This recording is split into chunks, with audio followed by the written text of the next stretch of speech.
एक छोटे से गांव शेरपुर में एक बूढ़ा बाप और उसका छोटा बेटा बिलाल रहता था। एक दिन बिलाल को वालिद ने कहा, बेटा, ये घोड़ा बाजार ले चलो।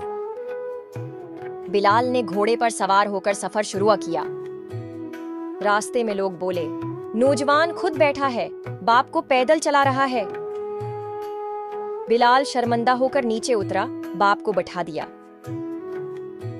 आगे लोग बोले, बूढ़ा खुद सवार है, बेटे को चलवा रहा है। दोनों ने फैसला किया कि दोनों घोड़े पर बैठें। फिर आवाज आई, जालिम लोग, जानवर पर रहम नहीं। आखिरकार दोनों पैदल चलने लगे। बेवकूफ हैं, घोड़ा है फिर भी पैदल जा रही हैं। बेटा, दुनिया को खुश करना मुश्किल है, बस अपना ज़मीर साफ रखो।